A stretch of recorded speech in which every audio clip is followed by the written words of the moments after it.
All right, thank you for staying with us. Right, we have conversations behind the scene, and that is what's going on. But then we have a guest joining us now, Niyi Akintola, Senior Advocate of Nigeria. Good morning. Thank you for joining us on Decision 2023. Now, let's begin with Nigeria has a new president-elect.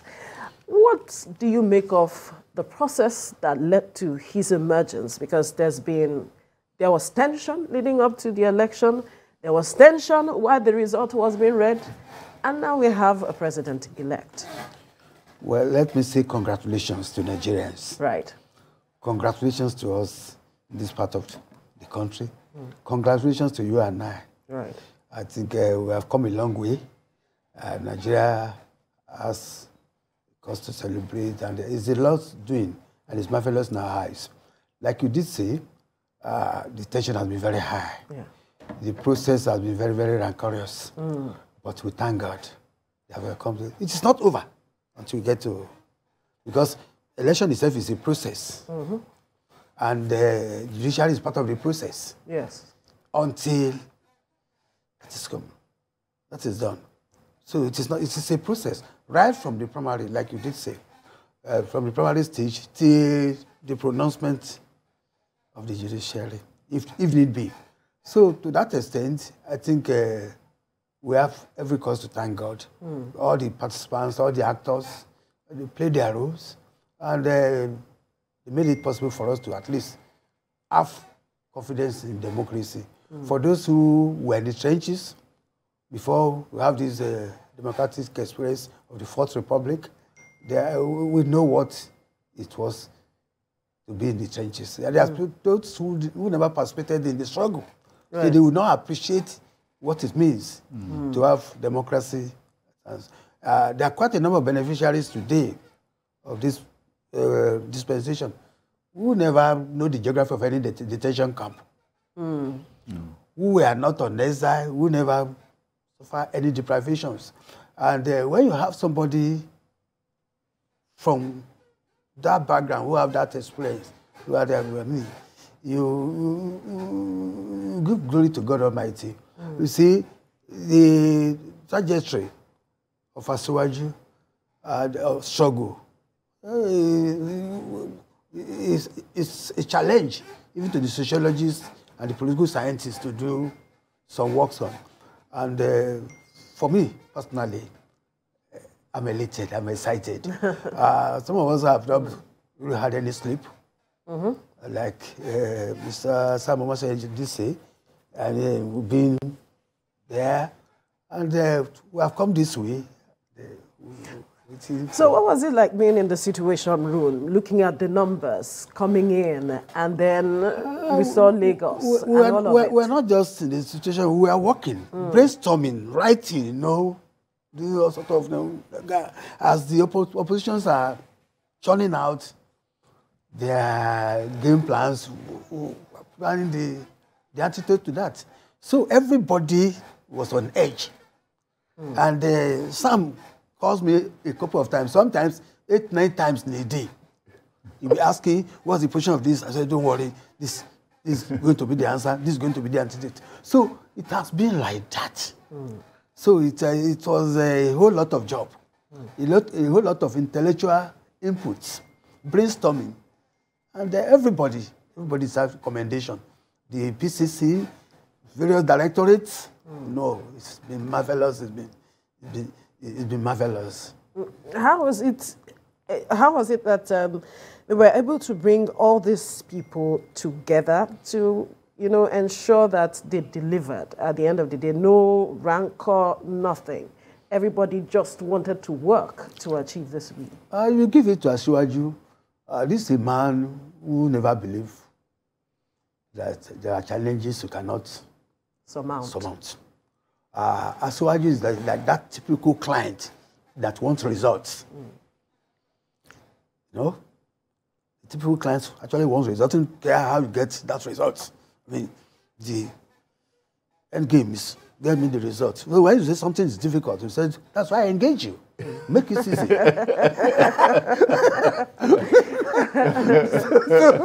So that's the man. So he has been, I mean, and it's, like I did say about his trajectory, he's used to putting together formidable team in all aspects of our national life.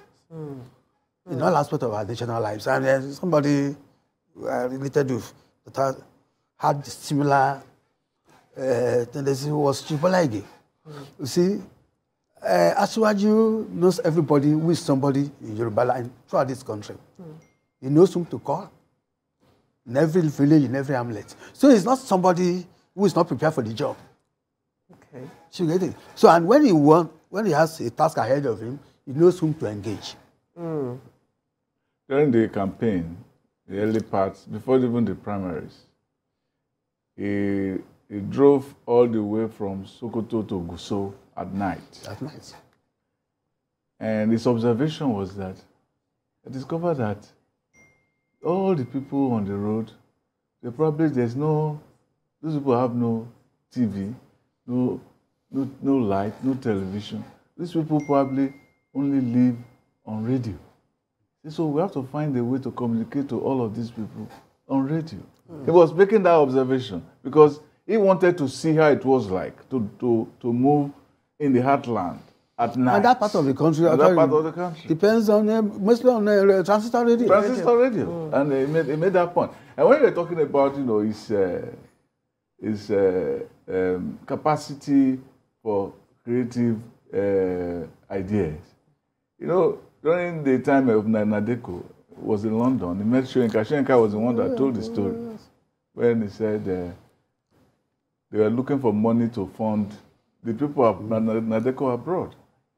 And he came to Shoyinka and he said, look, I want to import rice from Taiwan or South Korea. I can't remember the place.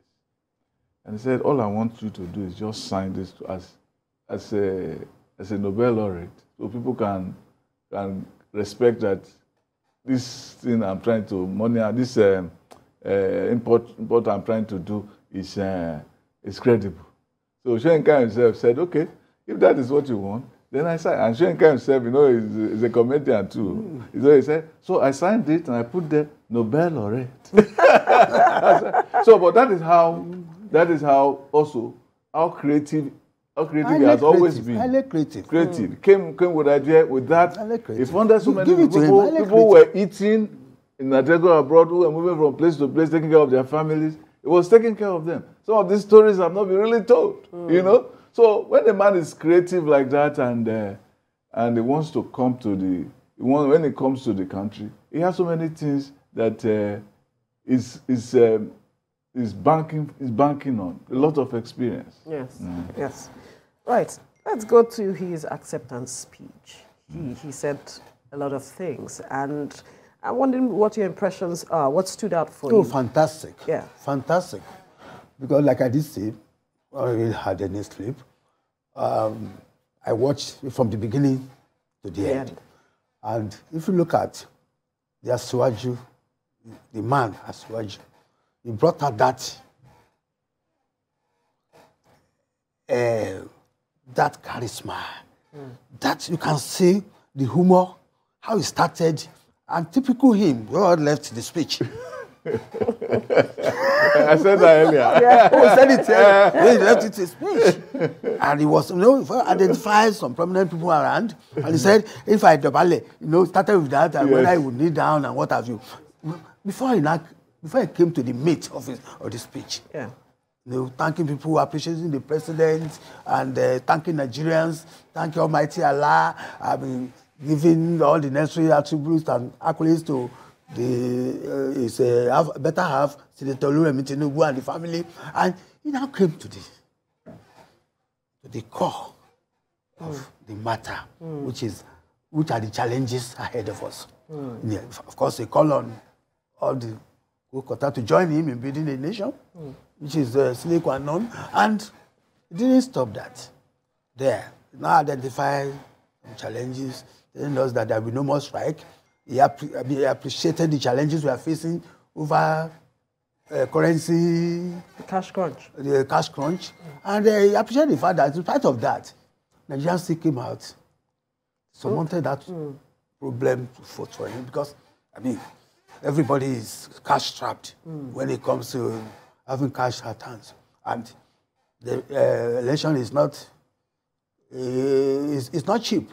I mean, nothing is free in political circle. Even in Freetown, nothing is free. So when you come to the issue of identifying the problems of the country, was in a very, a very short time within, because he spent so much time appreciating his people, appreciating the president and all the people that contributed, and Nigerians. But he was still able to identify our challenges as a nation. Right. The speech to me is fantastic. Right. It's fantastic. One thing that stood out for me is the fact that he said he will be a servant. He will be a servant. He said he'll be a servant, yes, and not your leader, which a lot of persons have also pointed out. But then he's called on the other parties and let them come together, yes, and work to move the nation forward. What do you make of that? Well, that's how it should be. Ordinarily, I mean, he's been elected. As soon as he's inaugurated, he becomes the father of everybody. And the Asiwaju we know is not a taciturn person. He's an outgoing type, very free. I mean, it's not the type that you will now be anticipating, is it this, is it? I mean, you can situate him in a particular position. Today, look, I know my president, he will not do this. I know my president, he will do this. You see, he's a nationalist. He has demonstrated that in Lagos. And not everybody on board. He appreciates the fact that, yes, we need to build a nation. And in building a nation, and that the challenges that came out of these elections are very obvious to all of us. For instance, when I was coming in, I was listening to one of the guests talking about the religious factor, yes, that guided this election, which is very unfortunate. In fact, what happened really was audacity of a presidential candidate. It was very audacious of Asiwaju to have picked a Muslim. Very, very audacious. But one sad thing that came out of it in this election was that the fabric that hold all of us together in Yoruba land, some people are all out to destroy it, which is very unfortunate. You see, because in Yoruba land we have no religion. Whether you are a Muslim or a Christian, nobody cares. You see, young as I am, I made that on ground. We have a Muslim, the governor. Jakonde and Afuja, we are governor here. Bola and Michael Afolabi were governors. Nobody cares. And Baba Konde. Baba Konde. You see, nobody cares. But we're having a different, some people just out of, I wouldn't know what. And my governor Makinde, and we are together, and one of just 2 days ago, you called them. Yeah. You called her. So 2 days ago, just to appreciate him, from APC leader to appreciate Makinde, and Pastor had the audacity of saying, well, we follow the dictate of Khan. I said, I beg your pardon. You see how they have instigated children against their fathers, wives against their mothers, all because of religion. It is alien to our culture in Yoruba land. And that's one sad thing that came out of this election, and there should be consequences for that. We just have to nip that in the bud. We cannot afford that in Yoruba land. How do we do that? Oh, we fashion that. The leaders will not just keep quiet and be watching. You and I will just have to do something about it. It is alien to us. It's one quality we have in Yoruba that everybody has been praising all over the world. You see a man will be a Muslim, the wife will be a Christian. You see a father will be a Christian, the mother will be an Alaja. So look at it. I'm a Christian. And when it's time to do Christmas, we all celebrate together. When it's time to do Salah, everybody does it together. You see, I don't know when this thing, sneak into our political life. It should not come into our politics at all. It's very sad. It's not even Christian. It's even not. It's unchristian-like. Right. Christianity preaches love. Islam preaches love. I'm a Christian of Baptist domination. My middle younger sister is an Alaja. At the last count, I think I've built up to 11 mosques now. Do you think that they took opportunity? It is actually like what a writer said, saying that the vocations are a conspiracy against the laity, in which it meant that you know, they are looking for opportunity to boost their bishopric, to boost their pastorates. So if this is an opportunity for us to actually boost our businesses. It's not like the church. This opportunity for people to come to my church. So let us fight those people. So people can now love us more. These are groups I call, who are operating what I call, in the name of God, PSC. It's a business centers. Because it is not. Because it was so sad that a colleague of mine 2 days ago, I don't want to mention his name, very popular here, was telling me that he spent time with his daughter, his 2 daughters, till 5 a.m. He was the pastor or their pastor or their bishops had brainwashed them in such a way that they argue with the father on the eve of the election. It was that bad. So you now begin to wonder. He said, maybe he come and said that we got to the rule. He could not believe it. That he was having that conversation with his daughters, who are not just ready to listen to him. These mystical powers. You know, Dostoevsky in his novel, The Brothers Karamazov, spoke about 3 qualities that people exercise over others. One said is miracle, the other is mystery, and the third is authority. That you use your authority as a cleric, you tell them that you can get, from that authority you get mystery. There must be something about you that is, God is always there. There's always Holy Spirit. Or when you say something, even if you contradict it tomorrow, they say it's the same Spirit that made you say it. Then miracle. Because even if you go and get the miracle, they tell you have the miracle or you're expecting the miracle. So when somebody has that kind of power over you, it's very difficult to penetrate because you're trying to penetrate his Holy of Holies or her Holy of Holies. That is what it is. No, because it's something must address that. Yes, it's something that experience must. I think you make those. I said the best way to treat that kind of thing is to remove the recent dirt for that experience, and it was discovered that in the past 10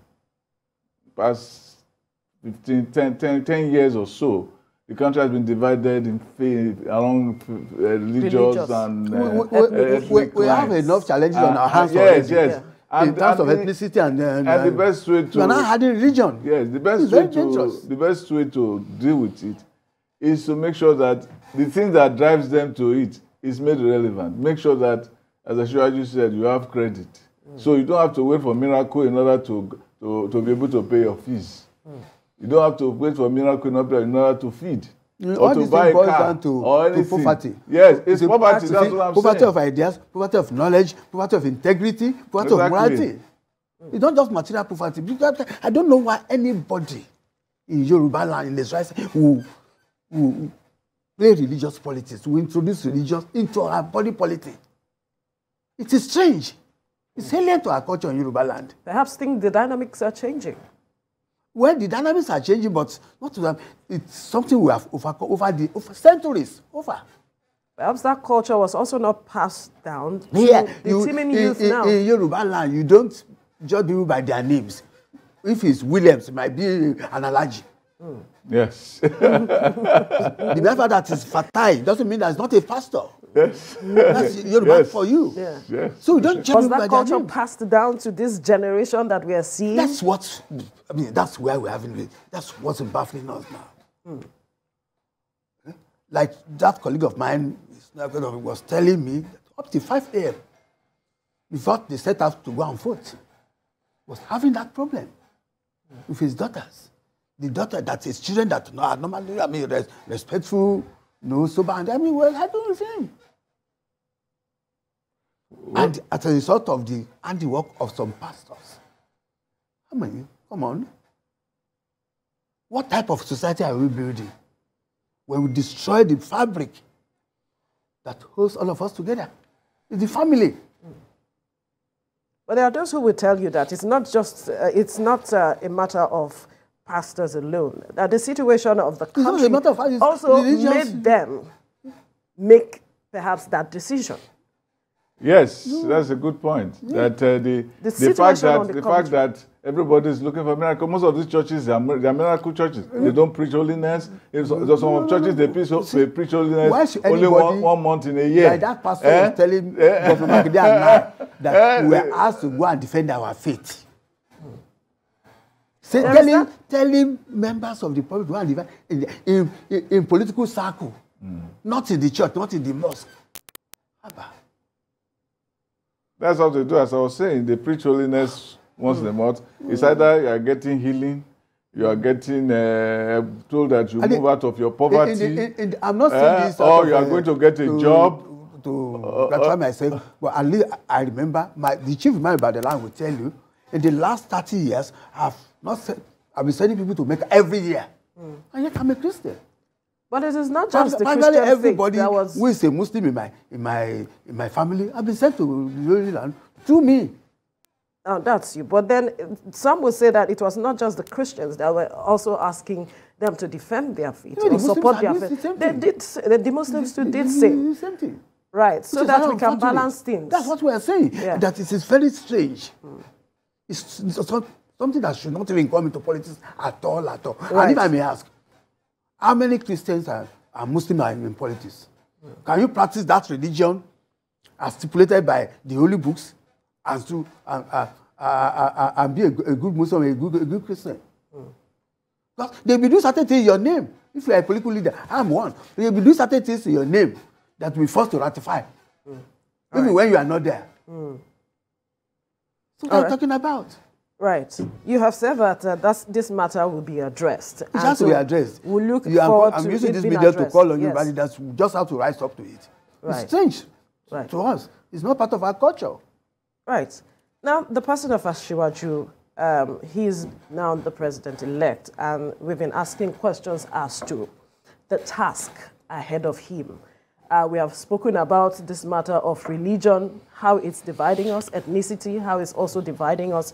How do you see him hitting the ground running to addressing some of these key issues that we've spoken about?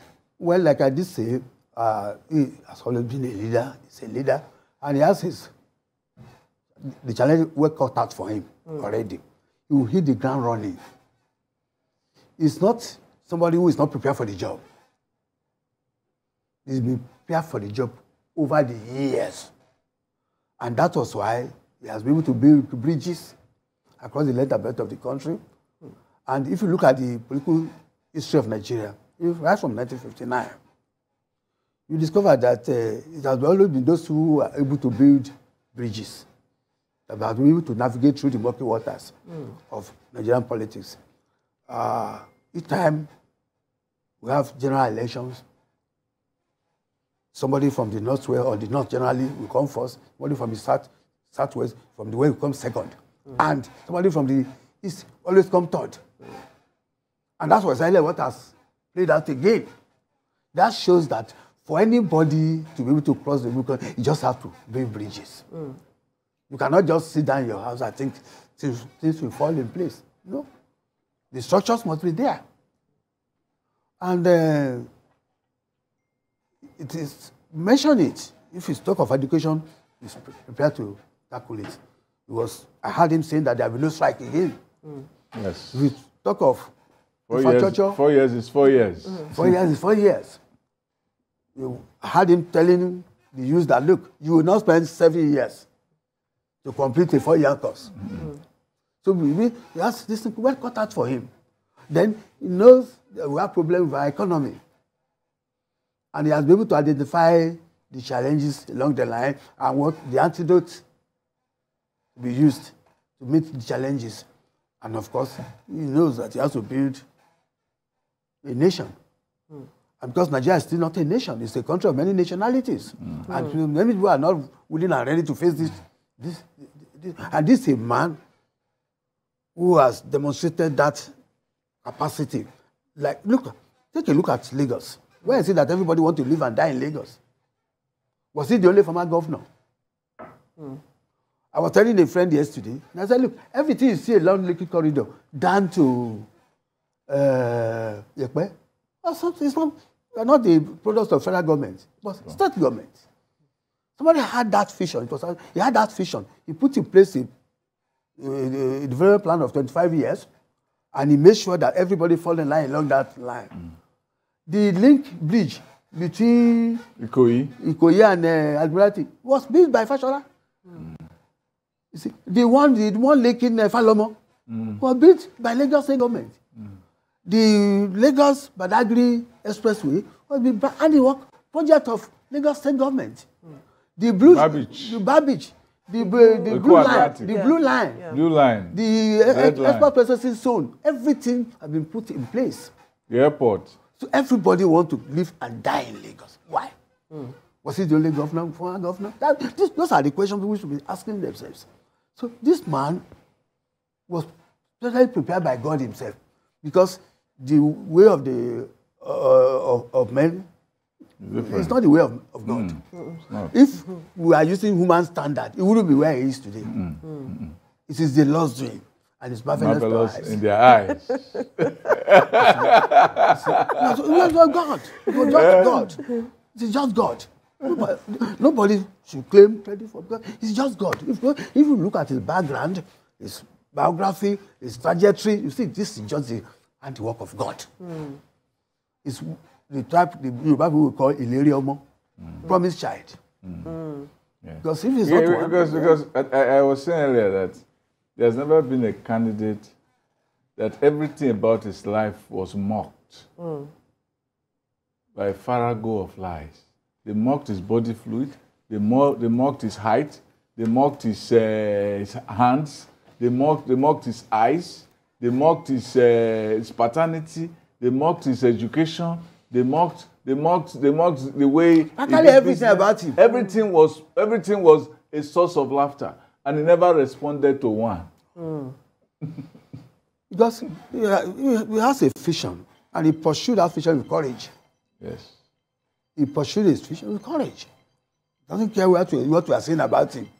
You go to him and you go there to blackmail somebody or barbarise somebody. You say, Umutibo.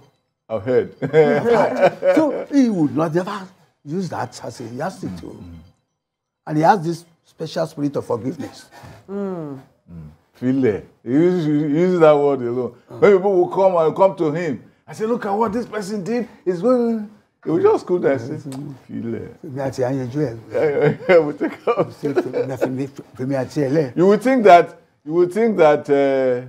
he's going to share your anger. That you are really going to, you have really come to me telling something to be angry about. It's a special breed, and I believe God has prepared him for this job. I only be praying that God will give him the courage, the good head, the wisdom to navigate through the murky waters of Nigerian politics. Because Nigerian politics is very, the water of Nigerian politics is very murky. It's very, very murky. Interesting. All right, let's look into perhaps how he emerged, looking at the spread, the voting pattern, and some states that, like we spoke earlier, for instance, Benue State, where he doesn't have a governor, he was able to get the numbers out of that state and some other states. I wonder which of them...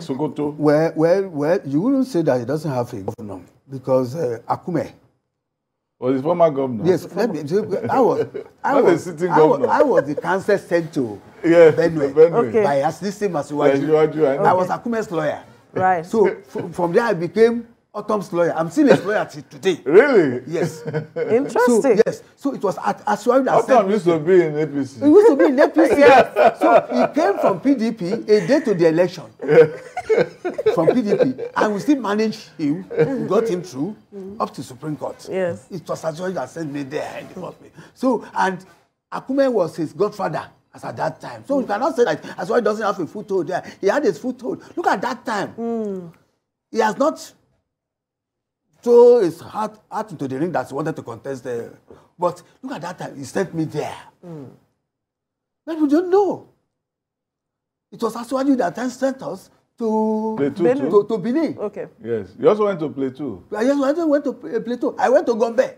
Gombe, In fact, in 2015, I was once sent to the northeast to man that area because I can read and write the Hausa language. And that's why you say, you see, that's it. So look at that time. So you cannot say that he doesn't have a photo. And when you talk of Wamako, who is his personal friend, Wamako, when Wamako was having his back to the wall, he was in PDP. You follow? So that's why you sent me there. I defended Wamako. That's it. And we were there together in Sokoto with the likes of even Malami. Malami was representing my governor. What's the name of that? Before Wamako. The one with Bafarawa. And all of them, they were all there with us. So Asiwaju house were there without people knowing. Right. Without people knowing. Right. Maybe we would not know that Asiwaju sent me to Bauchi to go and defend Ahmed Muazu.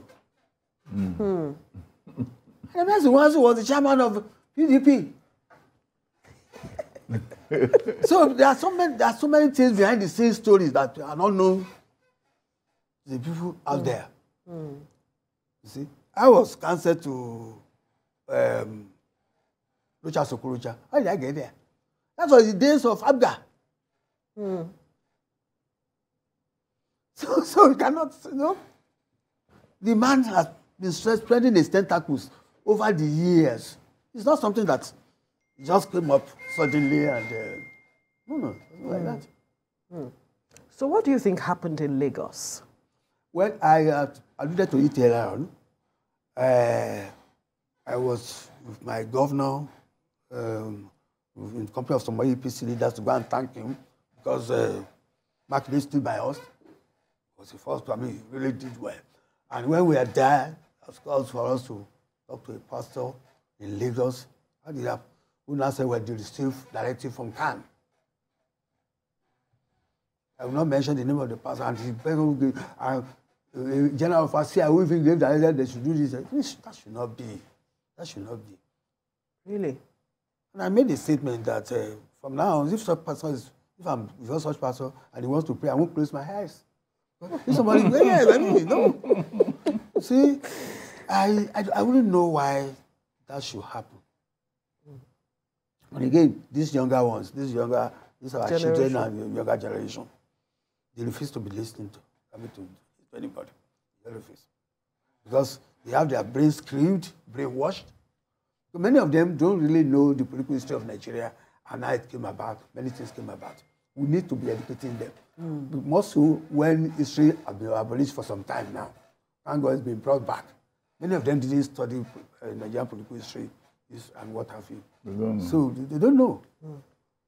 If they had known, they would have known that something doesn't hold together. When we are talking to them about Obi is a man of our generation. We are friends with each other. They don't know him. You see, so this is not being told. The story is not being told. When we told some young people about what's that thing? This thing that was introduced during Babangida's time, this religious IOC. IOC. They have no idea. You don't know. You don't know what I'm talking about. There was one young man, I mentioned the name Dinka. I said, who is that? And you're a university graduate. See, any pastor that teaches me not to go and celebrate Idi Kabri or Idi Fitri with my relation will not see my good highs. I mean, how do I put it? Any pastor that says to me that I should not associate with my friends and look at it. My friends are Muslims. It is not your religion. It is your character. Exactly. Is it not the same Paul that said okay, that? Look at it this way. There is a gentleman in this country that was celebrated in Atlanta, Georgia last year. I was there. He's a Muslim. His name is Professor Isaac Oloyede. He was not even there when Nigerians were celebrating him. He's a Muslim. It's not about his religion. The man has character. That is it. He has character.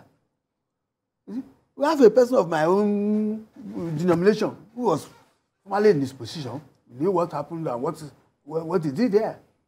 But that's a man who has brought that is upbringing, good training, and character to bear in his public assignments. So it's not about your religion. As a matter of fact, if you come to my office and you tell me you're a pastor or you're an imam, I will be on my guard. Because we call them in the name of God PSC. Many of them have put up business centers, all churches and what have you. You see, we never met Christianity this way. I was born in the Baptist church. I was in the choir. How we were brought up. So, but things are changing. Because of these people, because out of lack of job, many became imam, stars, pastors, evangelists, and what have you. We're having this problem. You see, and the problem is not pronounced in the Orthodox churches. I'm very sorry to say this. Yes. It's not pronounced in the Orthodox churches. The Orthodox churches recognize the diversity of Nigeria, and they operate within that. I mean, I've never had any Baptist pastor telling me not to associate. I've never had that before. You are the militant wing. The militant wing.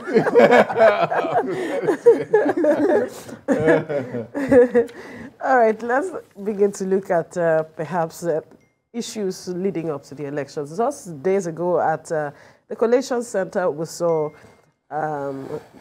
Dino Melaye talking about how the INEC chair was not adhering to the provisions of the electoral. By not uploading. Yes. Yes. By not uploading. And there are those who have even said that INEC conducted illegal elections because of this matter of uploading results and all of that. How do you respond to these people? Because we saw, and we even saw the letter from former President Olusegun Obasanjo also speaking to that matter. Well, I really want to comment on Baba Olusegun Obasanjo. I mean, true-bred Yoruba man. And I will not sit down here and be castigating an elder.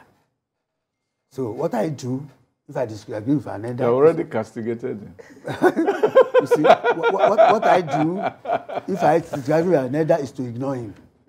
Yeah, but that's another castigation.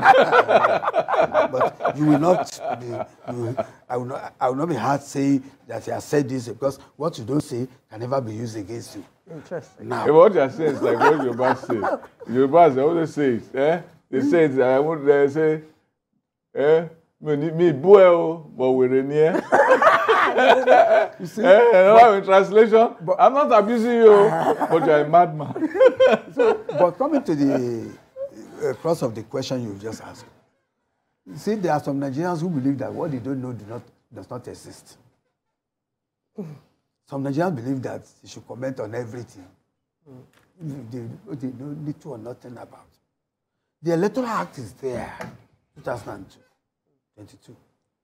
Section 50, subsection 2 of that act talk about transmission of the election at the discretion of INEC. It's at their own discretion. There's no compulsion there. Go and read section 50, subsection 2 of the Electoral Act, then section 60, subsection 5 of the same Electoral Act. And section 149 is even worse. It gives INEC wide powers, discretionary powers. And when you talk of INEC guidelines and rules, it cannot override the provision of the Electoral Act. Guidelines and rules of INEC are like court procedural rules. Procedural rules. They cannot override the act. Just like the Electoral Act itself cannot override the provision of the Constitution. If any section of the Electoral Act is in conflict with the Constitution, that section will be null and void to the extent of the inconsistency. Now, you are talking about what INEC says. INEC has the power to adopt any of the options available to it. And that is what it has done. And thank God they did that. Just yesterday, the police in Abuja invaded the building where beavers machines and everything put together. They were waiting probably to be uploading. They are all inside the... So thank God INEC was smarter. Just yesterday. So people should take time to study the law. Was that why there was so much anger about That's uploading? What I mean, you see? So they want to do their own upload? In fact, they abandoned the place. They've invaded. Some people have been arrested, and I hope they will be paraded on the television that they do armed robbers, because they are worse than armed robbers. They are worse than armed robbers. They need to investigate them to find out what they were doing with all those. Who behind that? But how did they get the beavers? And you get there's even another video that has gone viral. Of course, one cannot be relying on whatever you see on the social media. But the one that were arrested yesterday were human beings with machines and beavers. How did they get it in the first place? Give it to Nigerians. Nigerians have gone nuclear in terms of technology. That is now digital brigandage. And the Electoral Act was careful. The legislature, the lawmakers were very creative enough to give INEC enough discretion so that if I tell you that, okay, I'm going to Ibadan, I'm going to pass through Shagamu, I might decide to pass through Ikorodu, I might decide to pass through Abeokuta. So it's my discretion. So how it happens. So there's no, so if they say they are going to court, the APC people to have, they are well prepared. Well prepared. So it's not something anybody can put in a straight jacket to say they must do the no. There's no compulsion there. Just go and look at it. If I listened to one of the Protestants at the Situation Relation Center in Abuja talking about Section 38, it has no bearing at all with transmission of election results. No bearing at all. Everything you want to know, it starts from Section 50, Section 2, you go from Section 64, 65, 60, down to Section 6. You see there. There's no, then go and read it. And again, in Section 149 of the same Electoral Act, it says that whatever mistake INEC official makes in the process of this election will not facilitate the election. Anybody who is not agreed by such mistake will go to court. That's why I said election is a process. Going to court is part of the processes. There was an allegation that they wanted to get another Ekpeme. Because they have not been reading their past, they don't know history. Ekpeme, who did that, sat on only one case in her life before she passed on to the way beyond. All right, we need to quickly go on a commercial break. When we return, we'll continue the conversation in the studio. Stay with us.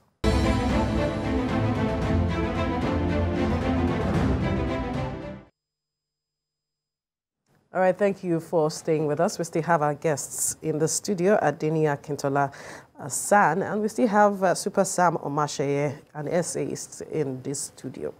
Now, there is a controversy that has also come up leading up to the elections. We even had that conversation in the studio talking about the federal 36 states of the Federation and the Federal Capital Territory. There are those who have said, why can't we just say 37 states if we are saying the Federal Capital Territory is, a state, or we are claiming it is a state without the and? Because there seems to have been a controversy. Is it a must that the person must have the numbers from the Federal Capital Territory or not?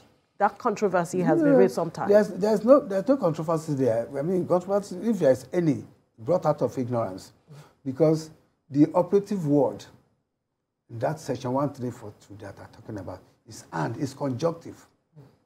It's not disjunctive. If they know what is called canon of interpretation, You see, when a word and is used, it's an addition, adds. It doesn't subtract, it doesn't separate. It's not comma, it's not or, it's and. And besides, the Apex Court had pronounced on that on 2 or on 3 occasions to my knowledge. There could be more. They pronounced on it. And will be taken as a state. In fact, one of them by the lead judgment was delivered by Just Revivers. And there's another one that was delivered by Ogutade. If you look at Tadek Baru against NEPA and Bakari case, there are many of them.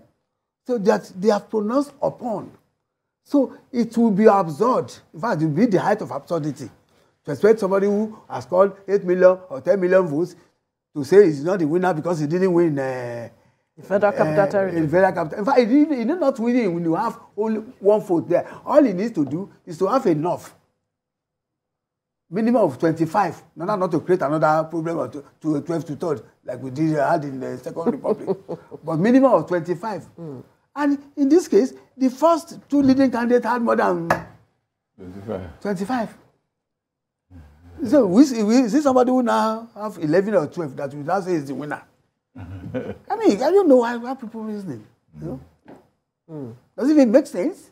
Even Section 299. Section 299 is there of the Constitution. So that they have to read it alongside. Yeah. Section 134, Section 299. Yes. Yeah. That the Federal Capital Territory shall be treated and there have been so many things. One of the states of the Federation. And as a matter of fact, of recent, the indigenes of Abuja went to court over this. They offered that same section. And the court acceded to their request. It's not been treated as a state. And I am fortunate to be part of the consultants to the National Assembly on Constitutional Review, the current one. And we addressed that issue too. So what are they talking about? So there's no controversy there. Other lawyers, Sans have said it, like Sage. Sage has said the same thing. Yes, we put it on our, I wrote. Yeah, you wrote it. I wrote written on it so that we pass on to our people at the Situation Room. So if anybody wants to raise it up, it's welcome. Right. Now, let's look at the matter of our democracy. And, the matter of? Our democracy. Our democracy. Okay, our democracy. I have a cold, so I can't really speak out as much. The president, congratulated the president-elect, and there are those who have, welcomed that move because, like we mentioned earlier, leading up to the elections, we saw the tension in the air, and there are those who were afraid. In fact, some persons even traveled outside the country because they didn't know what was going to happen. And there were those who were mouthing interim government and all of you. But now we have seen another transition in our democracy as we speak. I wonder what you make of this evolving democracy that we have been able to sustain despite the differences, the issues, the challenges that we have had over the years. Like I did say earlier on, we thank God that we have come this far. 24 years into this experiment. It's quite an achievement. And whatever be the case, the mistakes along the line, they should allow this democracy to grow. They should? Who are they? I mean, those who are mounting interim or coup or what have you, nobody should try to tamper with this current experiment in any form, whether in form of interim government or any ad hoc government. No. That should not be. Let us make our mistakes. Because if the military boys had allowed us to make our mistakes in NCC6, perhaps we wouldn't be in this state of quagmire. Because as at that time, the West, where I come from, was far ahead of South Africa in terms of development. In fact, we had our television station even before France. Yeah. So if they had allowed us to go on, the rate at which the West was going there, we were going at supersonic speed. I was fortunate to be in South Korea about 4 years ago, at National Conference. And the president of South Korea was narrating to how Nigerians were giving them clothes, food, in 1964. They fought a bitter war. Northern Korea. North Korea, the Korean War. Korean War. And that was in 1950s. And those of the Nigerians in at the conference, we felt elated. We now started asking ourselves, how do we come this way? Because South Korea has gone so far. It was the intervention. You can see the rate of development in Lagos because of continuity. You can see for yourself. You can see those states where we have continuity. What have become? Developments there. So, let us make our mistakes. You see, no election is perfect in the world. People have forgotten that the election of Bush and Gore had problem. Yes, the hanging charge and if the Supreme Court then to have backup to ensure the stability, because that's why the Supreme Court all over the world is a court of, not just a court of law, it's a court of policy. We also saw that, I said it yesterday, that we were talking about delay in uploading results, yes. and that we had the delay in the US in the last election, in Georgia, in Nevada, and Arizona. Some of them lasted till January. One of the results they didn't know until January. They always have problem in Florida anyway. All right, we need to quickly go on another commercial break. When we return, we'll continue the conversation in the studio. Stay with us.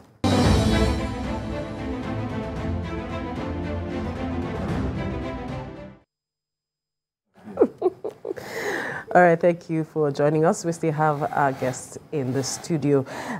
Before we went to the break, we were talking about the unbroken democracy that we have had over the years, and how you were saying that we shouldn't allow it to be truncated in any way, or form.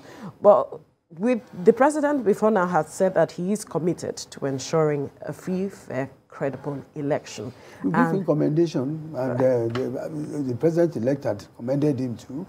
I've gone through the speech congratulating the president-elect, and we will leave a good legacy for ensuring that this process was concluded, in spite of all the challenges, because there are quite a lot of challenges that we face on our road to this election level.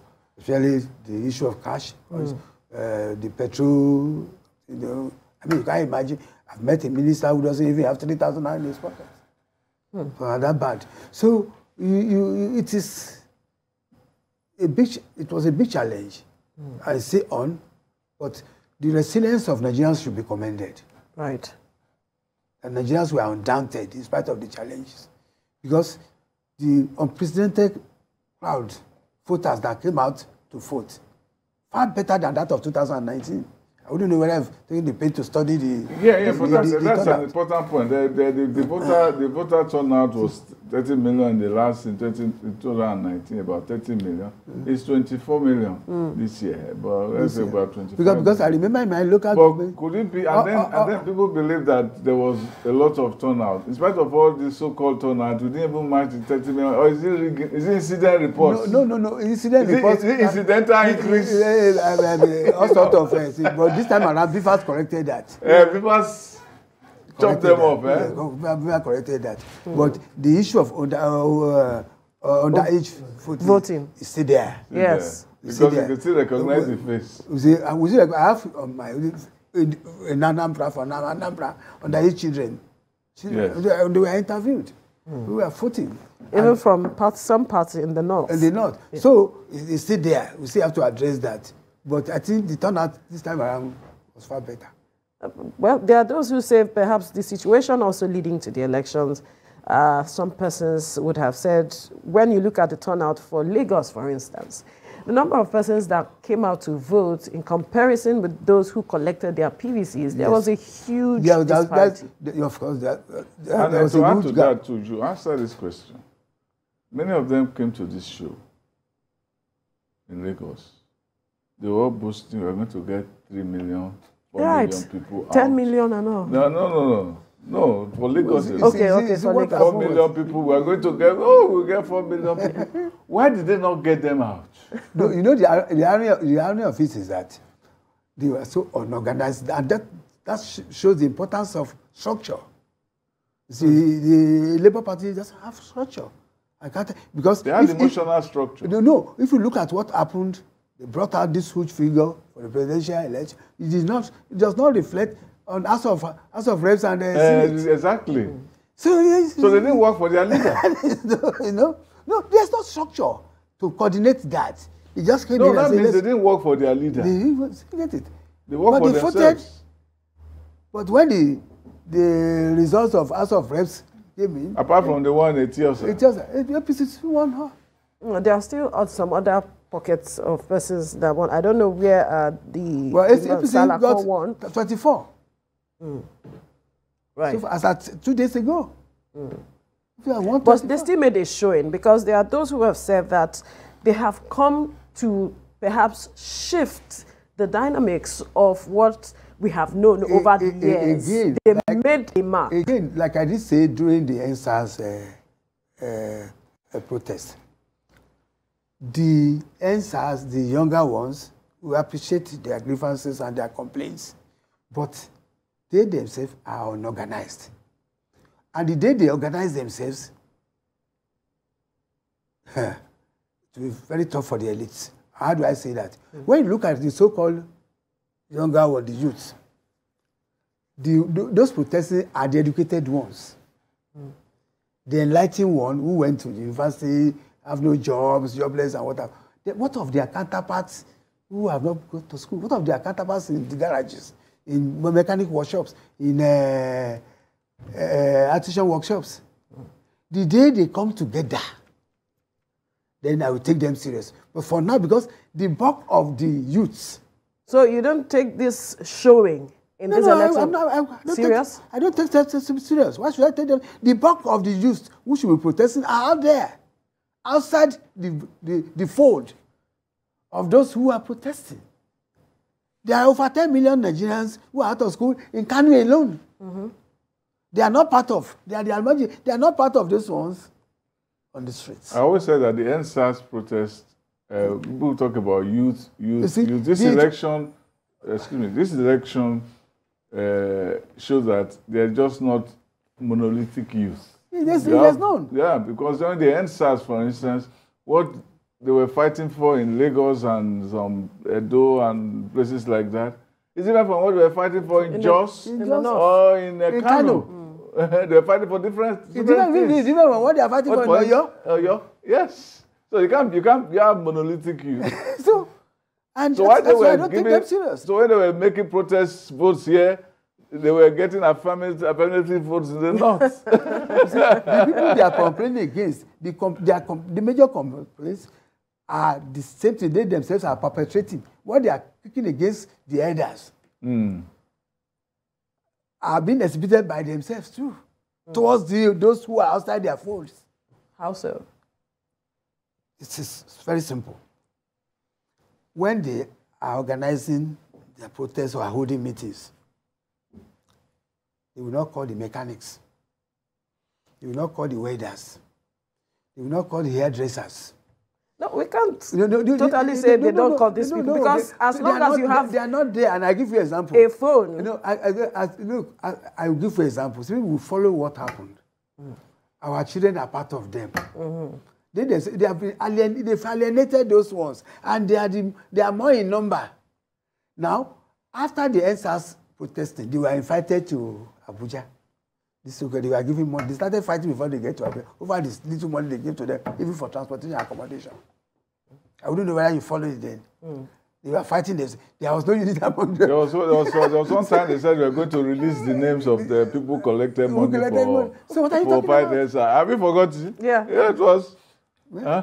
So what are you talking about? So where were the chefs, the cooks, and the gardeners in this matter? The level of poverty in the country is such that will not make anyone to take some people serious, including this, in the name of God, PSC clergymen imam and pastors.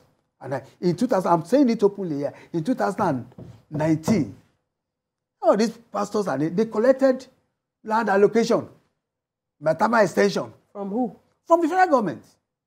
And they were selling it. My chamber handled the sale for 2 of them. I don't want to mention that. So what are you talking about? They collect 30 plus. They were selling for 20 million. I think the thing is separation. My Tama extension, go and find out. You are a journalist. Ask the Minister of Federal Capital Territory. These are clergymen of both devices. They collected land allocation. No, why the federal government and they will not go back. Why the federal government give them? The federal government was trying to bribe the clergymen. And they will not go back to their churches to say that they have the federal government trying to bribe the clergymen. They will not go back to their congregation to tell He's asking a question. Is the federal government trying to bribe the clergymen and the clergymen took it? They took bribe. But should they take it? Yeah? Should the federal government give a bribe? No, the federal government... It's both ways now. One's a giver, one is a taker. No, sir. The federal government never held itself out as being clean. These people have held themselves as being, clergymen. They are like sisters' wives that must be above board. You see? For those of you and I who are confessed sinners, they should not be found in that... I didn't confess with you.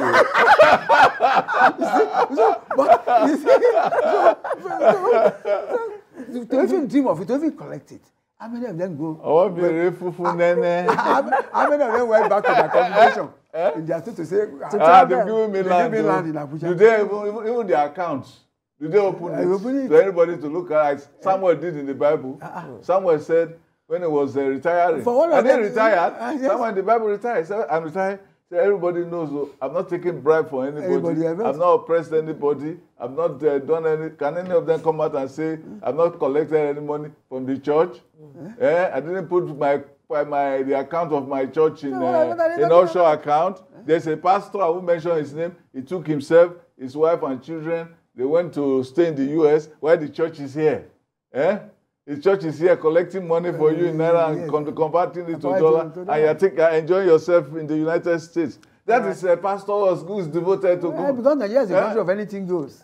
Well, perhaps he must have gotten a direction to go there. To abandon the flock. No, he didn't abandon the flock. Jesus Christ said, I'm giving you that challenge. Go to, it's what you can check on their record. No, Jesus Christ said, ministry. Jesus Christ said, in Abuja, they collected lots of land. They share among themselves. Jesus Christ said, if I have 12 and one of them strays, I will abandon the 11 and go and get the one that has gone, so that there will be one flock and one shepherd. And these are the people who are calling me to go and defend my faith in the election. Which faith? They are not defending their faith. They are defending their choice. They made their choice. We cannot blame Nobody them. Nobody is grudging there, but for you see we are making comment on their choice. We have a right to make comment on their choice. Right. We have a right.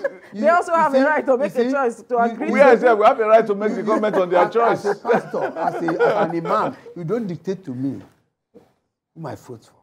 It's my personal choice.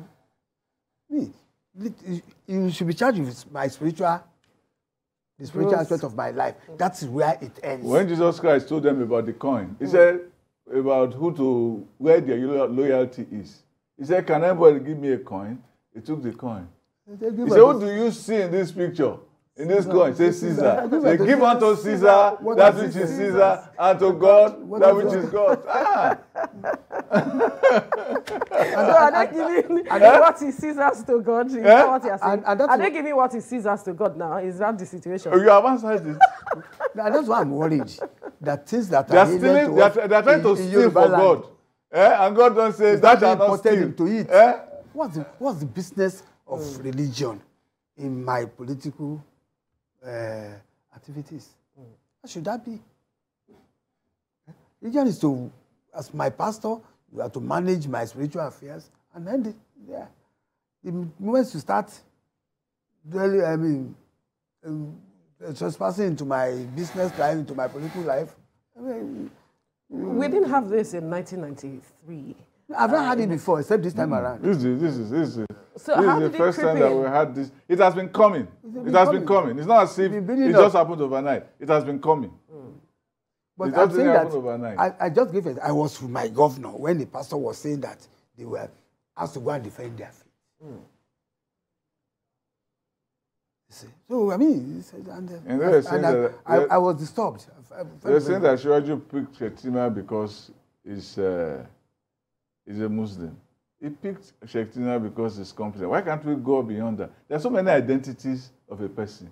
Even in the Bible itself, Jesus Christ asked his disciples, who do people say I am? Some people say John the Baptist. Some people say Jeremiah. Elijah. Some people say one of the prophets. Then he asked Peter, what do you say? Who do you say? He said, yeah, the Son of God. He said, flesh and blood are not revealed to you by Jonah. You know? He said that kind of thing. So why don't you ask the people, who do they think they are? Before you decide for them who they are. As one poet said, Alfred Lord Tennyson, he said, I am part of everything that I have met. So we have different identities. Pick one. Shettima is not just a Muslim. He's a banker. He's a fighter of Boko Haram. He's a developer of relationships with different ethnic groups in there. He's an adopter of an Igbo young man. There are so many identities, but they decided to pick that one and then pinch a hole in. I don't know of anybody who want to play politics successfully in Nigeria, and he will now pigeonhole himself into a religious conclave. He will not go far. Anyway, moving forward now, would you say that we have been able to consolidate on the provisions of the Electoral Act as amended 2022? Yes, I think it's an improvement, the 2022 Electoral Act. I mean, it has moved forward beyond, even though it is not yet to Huru, but at least we have left Egypt. Because the situation we had in 2007 was terrible. We had the worst form of election, in which even the beneficiary himself confirmed that his election was flawed. Fraud. Yes, I was in it. Yes. Yeah. He said that. So the beneficiary himself confirmed. I mean, nothing has been so worse than that, in which the beneficiary of the election will now admit to this my election was flawed. Right. It was really a tsunami in 2007. All right, I hear we have a commercial we need to take now, so we take a break. When we return, we'll continue with the conversation. Stay with us.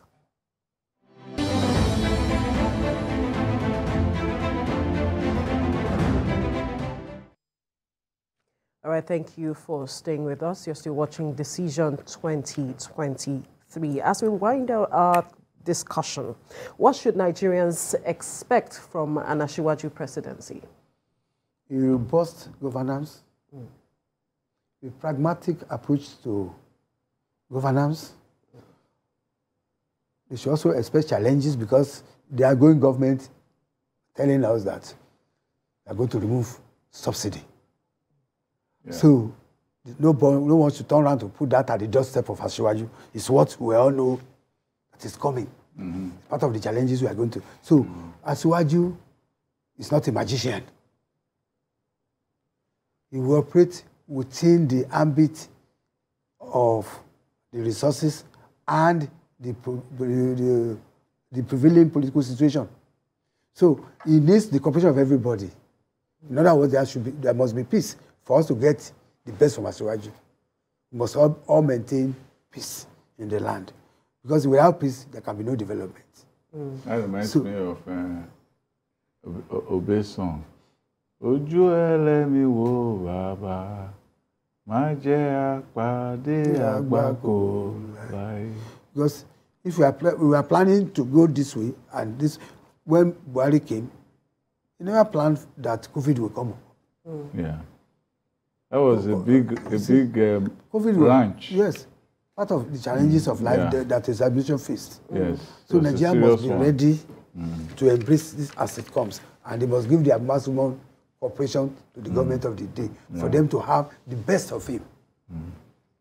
The best of him. Because over the years, if you look at Asiwaju's government in Lagos, he put together security architecture that has now become the template for others to. He was the first to establish Security Trust Fund. Yes. Everybody Yes. You see, even the TSA was the first to do that. All right. So just like Awolowo, everything, most first thing in this country came through Awolowo, and people were copying that. So, and that was why I said, if the ministry had allowed the likes of Awolowo to go on, we would have been at par with South Korea today. So we need our cooperation, but I can assure all Nigerians that they will get the best out of him. All right, Sam, I would have wanted to hear from you, but we have to wrap things up. I finished it with the song.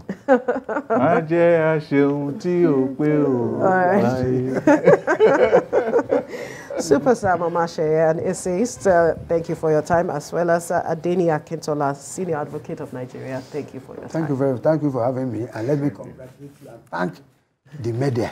All right. All of you, the electronic media. I want to thank you. We follow you all through. All right.